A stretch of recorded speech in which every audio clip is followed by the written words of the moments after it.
Welcome to Candidly Creative. I'm Ilani. And I'm Lisa. This is where we connect with people, their ideas, and passions through conversations.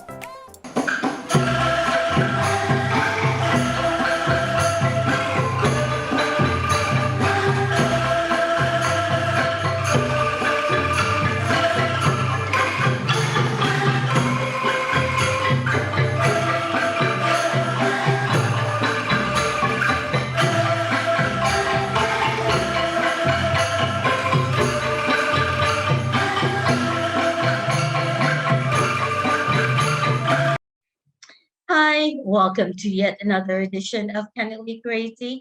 I'm Ilani. And I'm Lisa. Now, what you just heard was the beautiful magical sound of Angklung, directed by Faridah Jamal, the founder, director of Ethnic Music Connection, right? Um, a musical activist, a music instructor, a composer, all the wonderful things. So today we're gonna find out more about Angklung. Hi, Farida. Good morning. Hi, good morning, ladies. Nice to see you. Hello, Malaysia. Still in a lockdown at the moment. I know. Keep the smiles up. I know we're trying. It's like she was saying, like, oh, we need to go to mama. I'm like, cannot. So it's like being in the house for a while. We can catch up, I know. Definitely. That's not when it's open and then you're coming down to KL. We definitely have to. When we introduced you, we showed the folks the clips to your wonderful mastership of the Angklung Orchestra, which it was so magical. I mean, I've always loved it, loved it. And just for the folks to know, but also, I mean, Farida here is known as the Angklung Queen of Singapore. So maybe you like to tell people, like, what exactly do you do? I am a pioneer in Angklung music teaching full-time. All right. So all the while, since young, I was very much into music. The funny thing is I did not take up music in terms like going up all the way to take up, diploma in music teaching or degree and all that. My interest, I think as Malays, generally, we will put it as it is already in our DNA to like music. We're so inclined towards singing and feeling. Even if we don't sing, we just love music. So I was brought up when I was young. My father there was this particular song. I mean, he sang quite a bit, but there was this particular song, Serunai Malam, popularized by Bing Slamet, almarhum Bing Slamet. I'm not sure whether he wrote it or somebody else. So it was like our lullaby and our wake-up call. He would lie down on that, what we call the kursi malas, lounge chair yang macam rattan, old school lounge chair. So we always heard that. And my father would just go to the piano or keyboard. We didn't have any of those, but whenever we saw a piano or keyboard, he would just click on it. And then, but at the same time, he told me, don't join the school band, especially when I was in secondary school. So what did I do? I joined the band. That was not enough. So I took up the flute because I thought that was the closest to what I liked. In primary school, I played the bell lyre. It's like the xylophone, but the standing marching version. Yes. Kind of hard to manage. I was such a short little girl. I'm still a short little girl. And that's not enough. I joined the violin string ensemble. So there were two parts: learning how to play the violin by itself, and then to join the ensemble after that. So all these were when I was not even 13, when you're in first year in secondary school. Tak cukup, right? Band not enough, but must join string orchestra. So it was just in me. But at the same time, I wasn't so much looking towards, I want to have a degree in that in music. What pushed me towards wanting to be an orchestra conductor, whether it is a string ensemble, symphony orchestra, whatever form of music ensemble. I remember when I was 9, I saw on TV this conductor, a typical symphony orchestra. I said, I want to do that. I want to be like that guy. And he just stopped there, just kind of like, okay, it was at the back of my mind. And when I was doing my A-levels, during pre-university, there was a survey. What would you like to be? I said music teacher. And again, it just stopped there. I didn't kind of like die pursue. Okay. just wanted to be an English language teacher because I thought, hey, I can speak English very well, not shy. And I felt that surrounding me, although at that time people were speaking pretty good English, along the way, I found that English standards in Singapore was going down. There was too much of Singlish, and Singlish was it's as though it's a normal thing. And if I spoke in a normal standard English, people would be like, where are you from? I say, yeah, I'm Singaporean. What are you? I mean, like, what am I, Malay? Are you from England? What? After A levels, I worked in, I like education. I like fun part of education. So I joined this company called Bookworm Club. Not that we read books in the office. It's not that. It's just reaching out to children. They were selling books. So it was for both fiction and non-fiction. And then there was for the younger ones for kindergarten, which is known as Bookworm Digest, a magazine for kids. And I love doing that, stories. I did the content for the artists to do into cartoons. So I was a mini which I yeah. So I wasn't the cartoonist. I did the storyline. So I like writing. I like things with not so much publishing, but I went out to do shows in school. So acting out what stories that my colleagues wrote. At that time, I wasn't doing the writing. It was hello boys and girls. So what that. So you can just hear me like this. So exactly like that. On stage. So reading is fun and kind of stuff. And then they sold books after that. It was a book fair. And then I still continued teaching Angklung, or rather before I graduated from pre-university, from A levels, Cikgu Jamila at that time, Faridah, can you come back to teach Angklung on Saturdays? Because they couldn't find. They wrote to Wisma Indonesia. That at that time in Indonesia, imagine from the 70s to like say the mid 80s or late 80s, there was no internet. If you know of somebody, you happen to have to do a lot of research. And in Angklung instructors and Angklung, the industry was very much a cottage industry, right? Very kampung.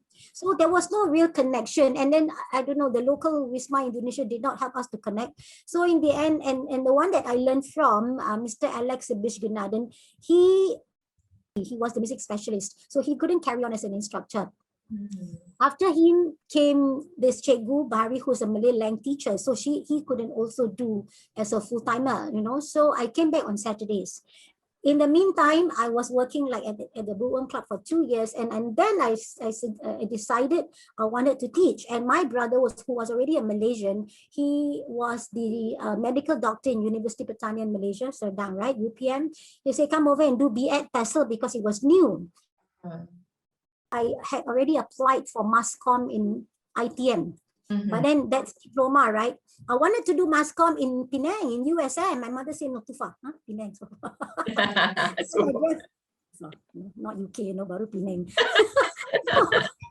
1.5 hours or so, right? Not even there. Anyway, because my brother was already in UPM, stay with your parents and stay with your brother is something else. So yeah, so I was put in a hostel, but then you have to pay and all that. So I thought I'll stay back, move back with my brother after 1 semester. Anyway, I went to UPM, did my B.Ed TESOL, but I realized it was what I would say. It was quite a cultural shock. We were pursuing that course. Surrounding us were sadly, a lot of Malaysians at that time, or those who attended that university, the undergrads, particularly the young ones, because I was with teachers, ex-teachers who didn't have degree. Some of them were principal, they were in their 40s at that time. And I was like, just after A's and not immediately after A levels, I was already working, right? So I had working experience in the typical Singapore environment, speaking like this. I'm not used to writing Bahasa Melayu. It was very challenging. You know what I'm saying, right? Yeah, speaking is one thing, writing, taking notes is another thing.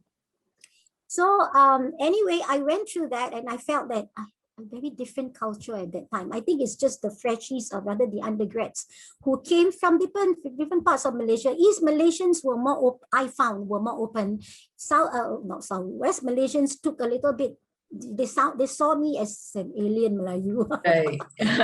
So anyway, I decided to come back to Singapore to be with my parents, because I know that my siblings were about to get married and all that, the 3 of them, not immediate, of course, but I just want to be back. And then I was called back by that same company, Bookworm Consultants Private Limited. It was Far East Services, and they changed their branding and company name. So I came back to be, after graduation, to go back. So I was a creative writer and I love writing. But then when I became an editor and then senior editor, checking artwork, at that time was not online. You do on PageMaker, but then the printer, the human printer, bukan machine printer, human printer will come in. Then I check the blueprint, the mistake and all that. So I couldn't. I just don't like that. You get blind spots. And then on Saturdays, I carried on. I came back to teach Angklung in Raffles Girls' School, where I learned Angklung in the first place. Is there no full-time Angklung instructor in Singapore? Now in 1962 or thereabout 63, I can't remember, around early 60s or maybe later 60s, Pak Kasur from Jakarta was invited to teach Angklung to Singapore by Ministry of Culture in Singapore. So he actually taught, I think, activists, Malay music activists, macam community centers, and then cikgu-cikgu dulu lah. So, you have people doing concert band teaching, choreographers, they are doing full-time. Why isn't there such a person? So I said they had to be me. All right. So in 1992, when I came back to be my last designation was head of art and editorial department and the senior editor in the publishing firm. And on Saturdays, I taught Angklung. So I said, okay, this is it. 2 years before in that company, 4 years in university, come back for 2 years again. And I said, okay, this is going to tender my resignation. I'm going to carry on to do music. And the boss said, but you got to eat. What are you going to eat? That's, performing isn't that a typical arts, question? That is performing arts, right. how are you gonna live? Siapa, like in that story. I mean, this one was not about getting married, but going into this music thing. Oh, yeah. Who's your husband? Right. Magistrate? Lawyer? How are you I gonna know, survive? right? My idea at that age was to make this a sustainable economy. When I was like 24, 25, I said, why should not this be a profession, new industry, a new, more than that, I mean, internally, it was something that you need to develop as a professional, as an educator, as a teacher. It's not just singing, musician, which is fine. As an individual musician, some people are just musician, professionally performing. I saw myself as an educator. So I started with Raffles Girls. Principals were talking, and can you go teach in that school? They wanted to see you. Can you go and see, there's some convent schools and all that stuff. So girls' schools tend to come to me more. But at that time, a lot of primary schools, it is such a good instrument for primary schools. Actually, it goes, Angklung is universal, but it tends to attract educators of primary schools, right? Naturally speaking. Yeah. So I got a question first. Is Angklung part of the Singapore education? Has it always been like you learned Angklung? You learned Angklung while you were in school, right? So it has always been part of the school system in Singapore. No. No? Okay. Okay, that's when Faridah Jamal came on board. That's how it started. It so happened that it happened to be Faridah Jamal. So anyway, how it was, like I said, when Pak Kasur started, there were already a lot of interested individuals, right, among the educators and people in the community center or teachers who started the interest groups in community clubs, for instance. So that was, like, say, a weekend program, a weeknight program. It didn't go on. It wasn't a big time thing, but we knew of it. All right. So even when I was in primary school, I had heard vaguely of schools that had Angklung, but just like that, really vague. And then when I was in Raffles Girls, before me, I think about the same age, but because I joined Angklung in pre-university, not from Sec 1, because I was in the band. And a different school, actually. So anyway, Raffles Girls, it so happened that Indonesian students, the parents of Indonesian students, I remember this particular girl called Indawati Gani. I'm not sure whether she is from Bandung, Jakarta, or Sulawesi. So anyway, one of these three places, the Angklungs were donated by the Indonesian students' parents, so that the family, the Indonesian heritage is carried on. So at that time, schools did not just suddenly want to buy and then have the ensemble. So it wasn't top down, it was external coming in. They got one particular Malay instructor who had, I'm not sure who he was, I never learned from him. And then just before Mr. Alex came on board, there was this lady called Nuraini Sulaiman. She is the granddaughter of Pak Zubir Said. Zubir Said is the father of Majulah Singapura, the composer of our national anthem. So Kak Nuraini, who I never met, I believe she stays in Johor. I never managed to connect with her. And she was teaching in actual Malay, actual music notation, Western music notation. So she had already established that after one Cikgu started, just before that. So I think she would have done quite a bit of the established kind of Angklung teaching program. And then came Mr. Alex Abishiganadan, who is very Western. So he taught me, I mean, not directly, but I was groomed to be the student conductor. It wasn't a slow process. I came on a Saturday, the following week, Cikgu Jamila said, Faridah, conduct. Because I had 4 years of band experience plus, as a senior in the band, as I think I was a sergeant as well as a flute section leader. So having had a leadership experience then, and I did conduct, I was in the string ensemble, right? And I did conduct the string ensemble as well. So, okay, how do I teach Angklung to Sec 1s? And how do I teach? Okay, hold on. For people who are not even familiar with Angklung. Yeah, they're new, right? So if you are in secondary 1, if you're in Form 1, people will just anyhow play, right? So I said, okay, look, at that age, I was thinking, look at the instrument. There are 2 rectangular holes here. This tube has to go sideways. You cannot play the Angklung like that. There's no sound. You can't play like the Angklung. You cannot do like that, right? So I was using physics. Music is physics, and music is logical thinking. So the other type is this. I'll show you the. Okay, this is what I gave away during my performances. Outdoor performance. Yeah, I know when you take part in the quiz. Yeah, and then this is like a souvenir. All right, so you put this is open top. This is the original kind of Angklung. I would call it the original kind. Okay, so you put your fingers here. Now, so this one, fire, I mean, it doesn't hurt the kids. You see, the top is to help to cover. So anyway, there's this little cross here where you put your finger in the left hand holes. So this is me at the age of, like you would be in Form 5, Form 6. Imagine you at that age, teaching your juniors. Okay, girls, put your thumb underneath, put your fingers here. And then you're going to just swing it. Okay, so you get that swinging action, right? And the sound. Then after that, it's just teaching them psychomotor skills. Yeah. That's a psychomotor skill. So in other words, if you're talking about the established, yes and no, it was known already. It wasn't an MOE directive.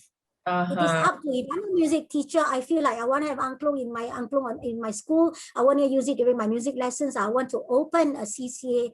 Now it's called CCA. That time was ECA, extracurricular activity. If I want to do that, or maybe I just want to do a special program for a particular, let's say a Malay language festival, whatever it is. So, it's up to the teacher to do that. So it was ad hoc. There was no from the top. The principals were talking about it, and then, okay, then I get calls, not from guys, from men.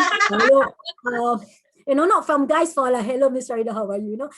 I got your number from so and so. I'm the head of aesthetics, or I'm teaching. I'm in charge of Malay language program or Malay cultural activities, CCA and music. Then my good fortune came through direct calls at that time. Really direct calls. It was word of mouth marketing. Really, yeah. So decided they saw me. Okay, they saw me was one very good one in 1993 also. I was going to bring my students. Raffles is just behind Shangri-La. So we just crossed over for a principal's conference. And then along the way, I met the vice principal, Mrs. Mano Hirabalan. Oh, can you come and teach in my school? This is very good for my students. CHIJ, St. Teresa's Convent, like convent girls' school. So most of the schools now, do they, is still part of the curriculum? So certain schools have it, certain schools don't have it. Is that how it is at the moment? Okay, so after that, this is part of the whole story. So after that, it became more schools wanted. So both primary and secondary schools started having it, or started calling me until I couldn't. I just had to conveniently give it to other people as well. I said, call up this fellow, and then some people who are already like teaching the band or teaching Malay traditional music of some form, or they could be teaching, let's say, gamelan on their own on weekends in some community centers. So these are people who be naturally interested. All right, and then he eventually had his own. A lot of the schools that went to him came from me first. So, and then later on, some other interested parties. I mean, it's a natural process in terms of people who just want to make money of it. Yeah, there are many. In fact, companies have started doing just purely angklung for music lessons. Let's say 6 sessions of how to play angklung basic. Basic. I'm not saying basic is easy, but it is easy. It is easy because you're just teaching them that. But for me, it's that plus more. On some competition preparation, going overseas. How do you prepare for an overseas festival? So that means grooming new instructors, which is a little bit slow, but it has developed. So if you're talking about, has it been in MOE Singapore? No, but it became after 1993. So that's a watershed year. And then even we have only, at that time, there were 2 of A levels, like National Junior College and then Millennium Institute. But then, and what's good is kindergarten, play groups as well.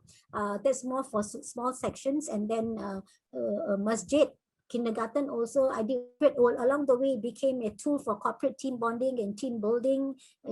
How do you connect with each other? So it developed after 1993, and then more interestingly and more significantly, it became part of Singapore Youth Festival. SYF started, I think, in 1967 or so. It used to be called Central Judging of Instrumental Ensemble, Central Judging of Bands, Malay dance, all kinds of stuff, performing arts, drama and even art and visual arts. So Angklung then became a category by itself. I didn't promote it as such. MOE saw it. So it became an educational tool for learning and teaching and ensemble development.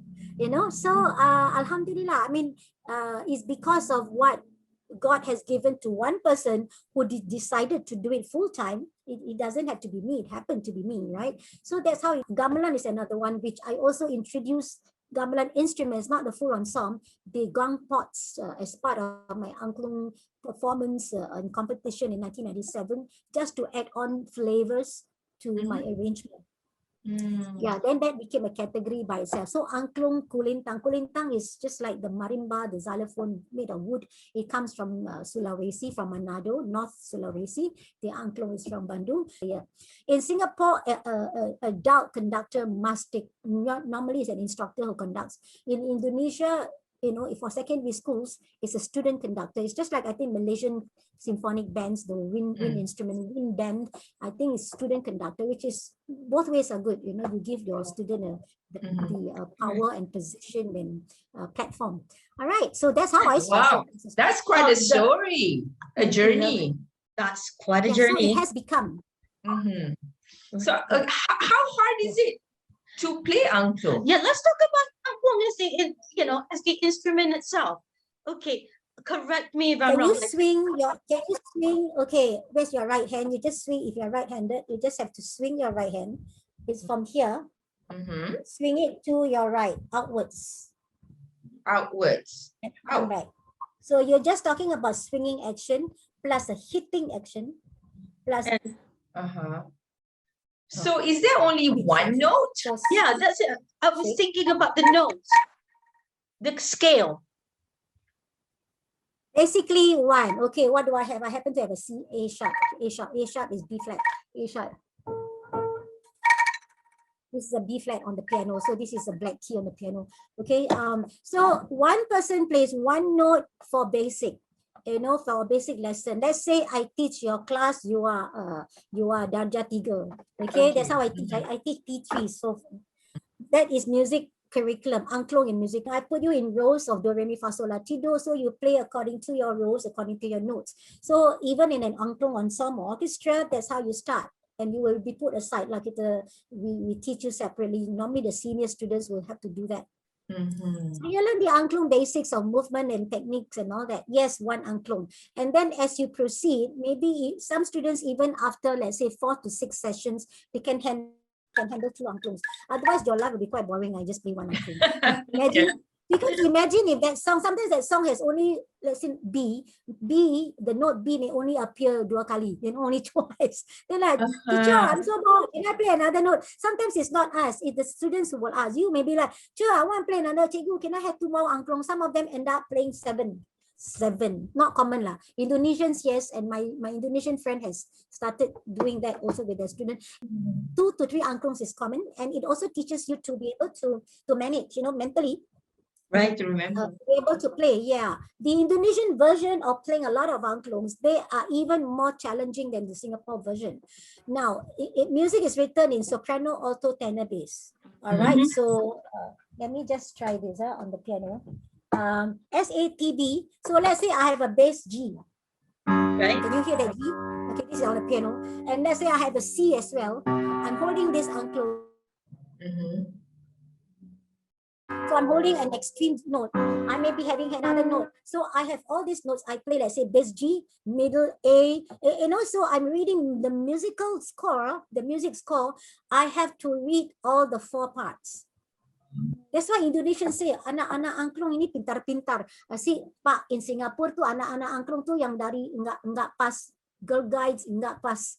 They fail the audition in choir, they can't get through drama, and then ICT is too full. ICT photography is popular. So, okay, then I have to take all those who didn't get through all the other auditions. In Indonesia, they said you have to be very smart to play angklung, and I just look like. We got the rejects. Not all the time. In the beginning, yes. And of course, we had the talented ones. Yeah. We had those who started so-called blur and don't know anything and realized, oh my God, angklung is rock. Miss Faridah, you made it. They didn't realize that until they went through. And parents came to me, let's say you watch a concert, join guitar, if only. Sometimes the parents who want the kids, later they realize. But you see, it is not just angklung. It's not just the instrument. It's the human teaching it. So it's up to you, right? You can be a good leader. You can be a leader. You can be a really leader. So, Yeah.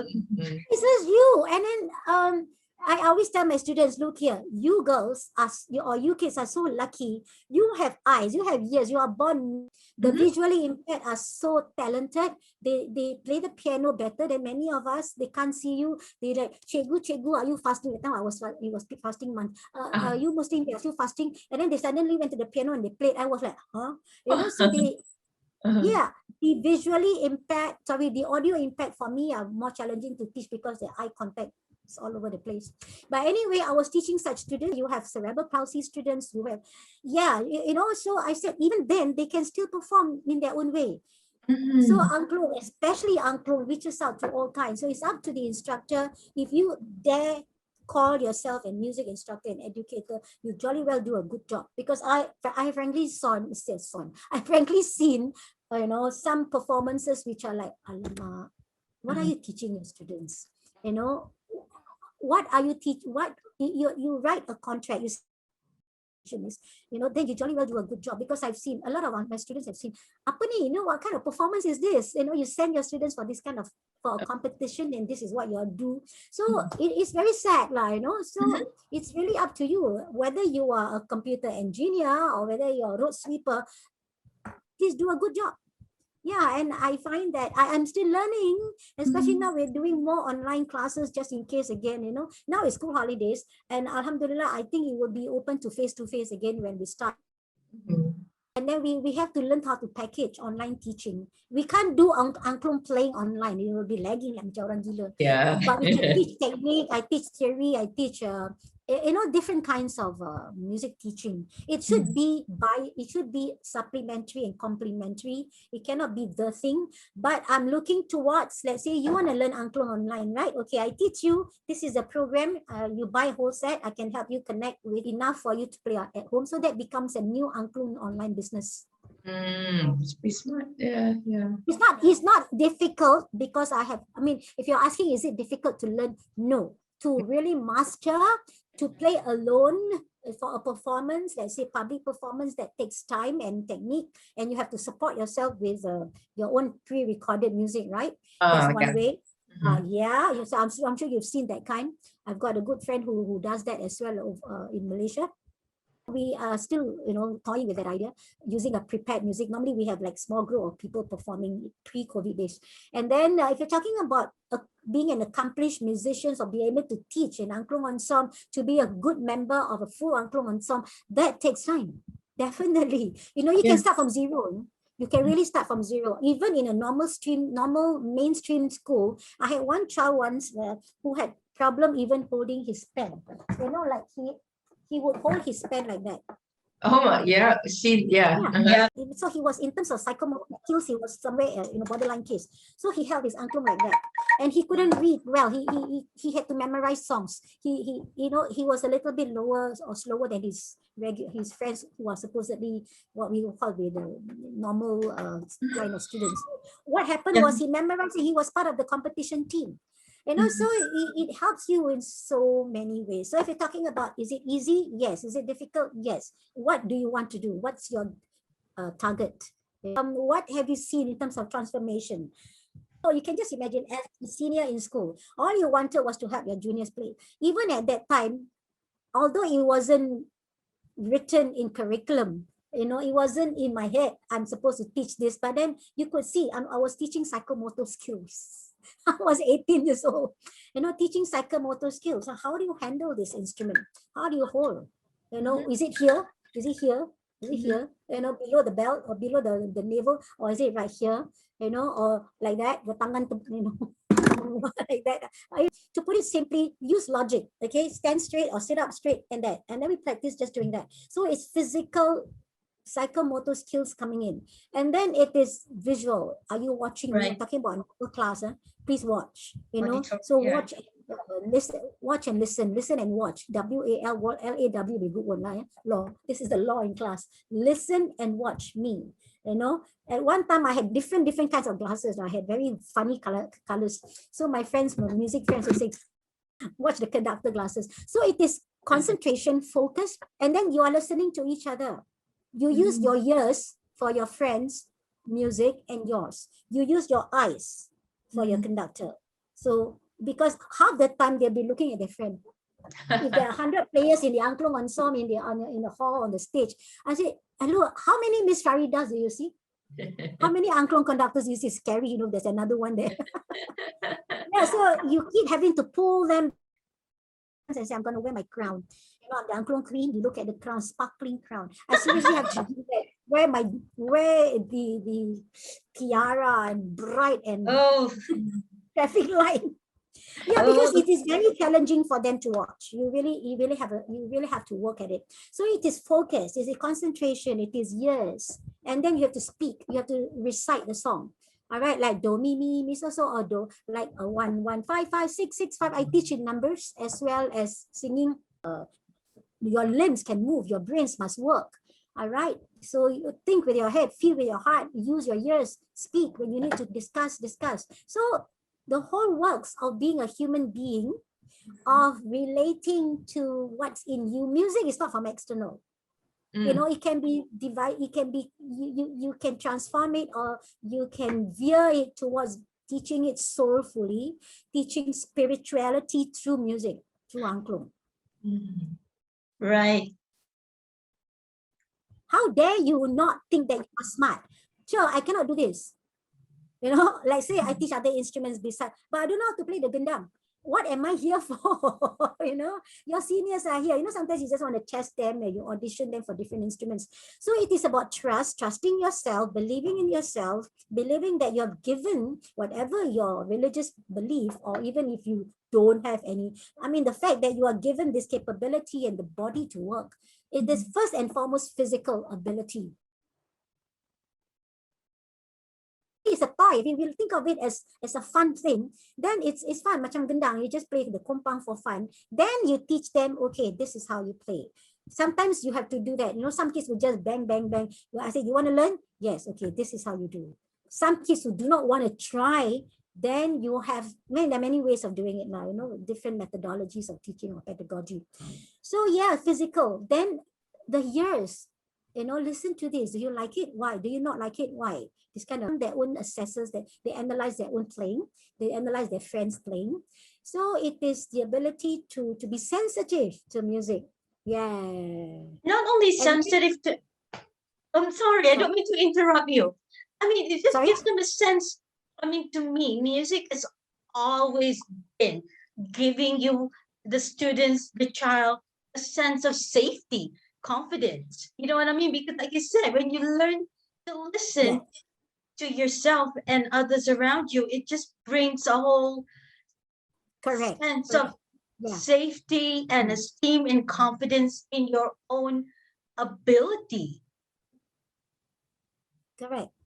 Yeah. So, when they ask me, because to them, we already established the fact, okay, Angklung comes from where? From Indonesia. Which part of Indonesia? Where's Java? Java, where is Java? So, okay, then comes education on geography. Okay, Indonesia, look at the little red dot, Singapore, look at Indonesia, so many islands. You look at the size proportion, and then you look at where it came from, and then you understand culture, you understand connection with other people in the region. Now that's one, and so now we know where it came from. And then you're talking about language. So, Miss Faridah, are you Indonesian? I say, okay, then I have to talk about my heritage.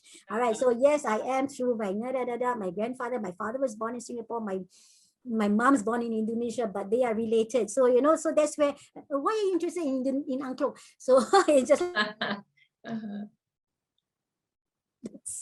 I said, well, yeah, I mean, music is music is music, and the Angklung produces that kind of sound where, if you have been learning the piano or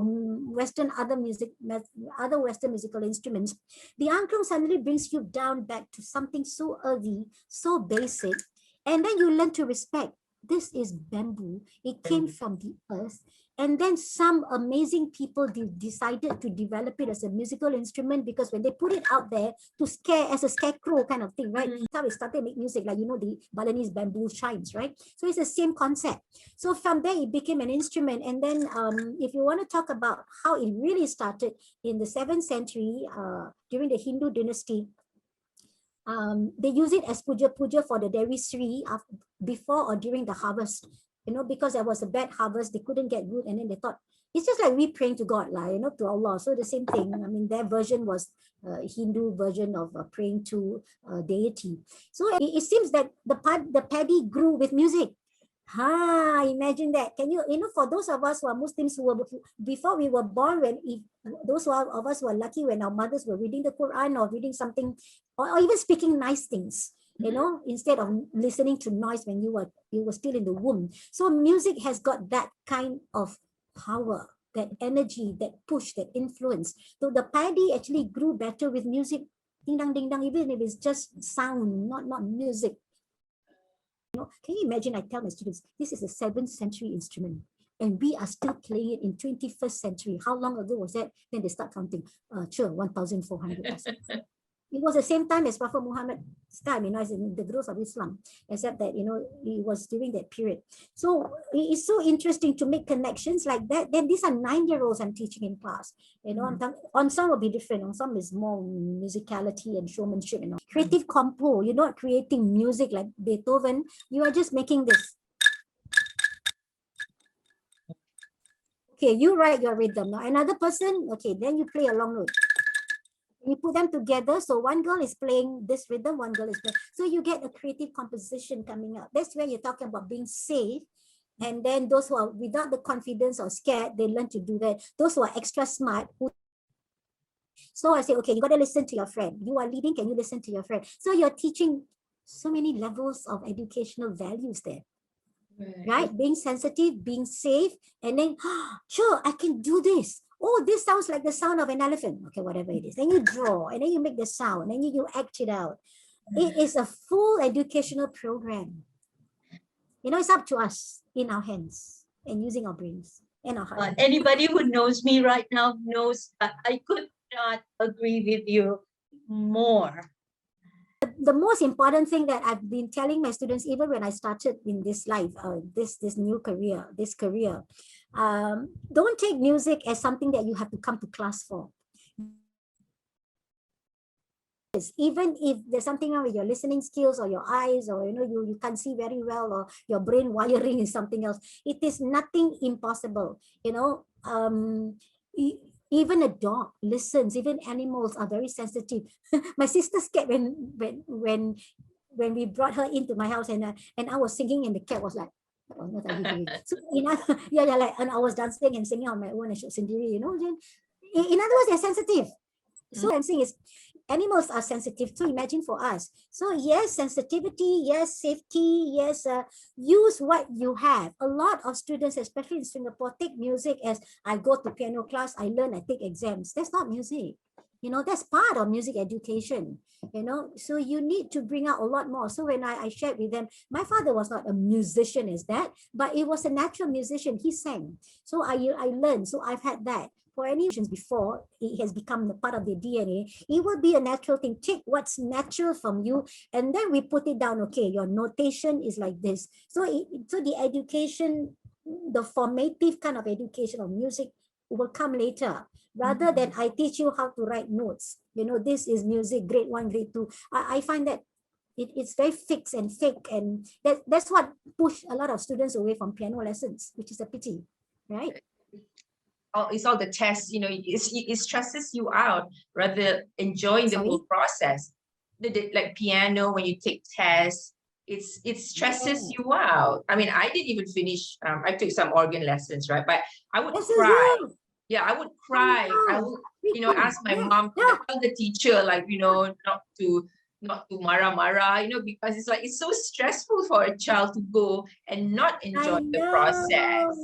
Especially if you're so young, and I hate my piano teacher. I hate music because of piano teacher. Yeah. But do not take away the soul from music. The soul has to be there first. So if you're a Chinese, for instance, and because most of my students in Singapore are Chinese students, what do you have in your Chinese culture that, putting aside all this written music, what is it? I have to put it out. It sounds like another music, another culture. Does it sound like Japanese? Are you familiar with sakura? Oh, you see, so make connections rather than the actual technique of whatever is, formal music. It's not wrong. I think formal music is very important. So you, at least if you come out after 10 years of education, you should at least, I feel that you should have, at least have, ABRSM or whatever the music board is. You should have at least grade 3. Grade 3 gives you that. Grade 5 will be really big.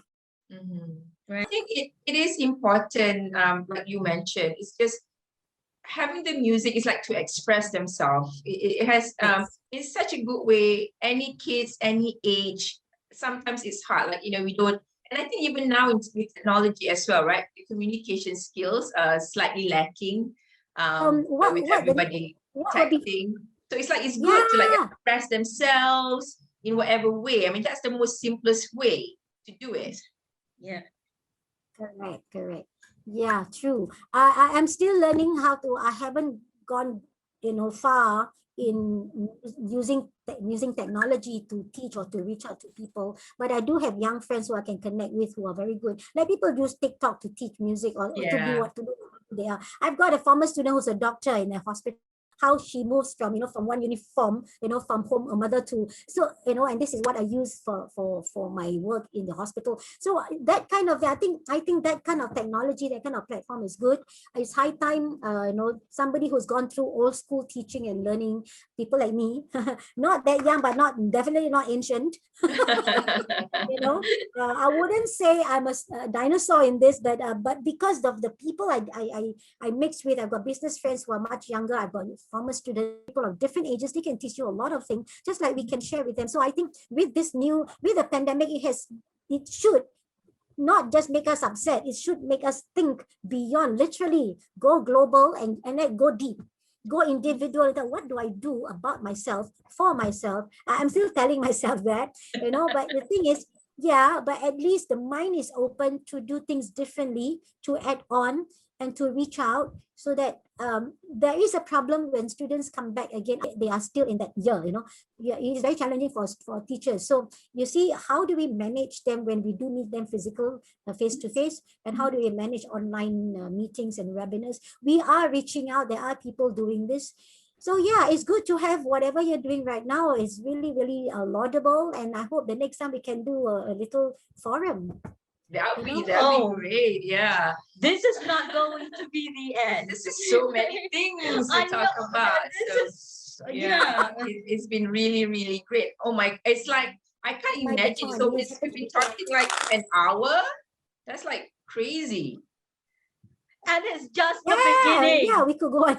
I know. Oh, yeah, we could go on. I was saying we could go on. We could go on. Where can folks find and engage with you?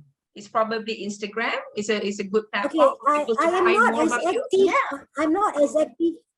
Okay, I'm not as active on IG as I am on Facebook actually, because I find that we can write stories better on Facebook. Okay. So I can, yeah, it's just Faridah Jamal. IG would actually be good because I am more selective about what I share. Uh-huh. Okay. No Yeah, I do TikTok so feel- far? Oh, not yet. I would love to. I don't know how to do yet. Not yet. Not yet. It'd be I'll great. I try. honestly think because how the Angklung works, how it sounds, I think it'd be pretty Yeah, cool right. on Okay, TikTok. even if I'm talking and it's just basically not even music as such, but yeah, Even inshallah. like teach them how to play kan with TikTok. It's like I think it's pretty cool. If Yeah, correct. Live show. Yeah, right. Even Right. every live, not every live before. Okay, you girls, please take care of yourself. Yes. Thank you Not the so end of much. the Take you care. take Inshallah. care. All right, Bye.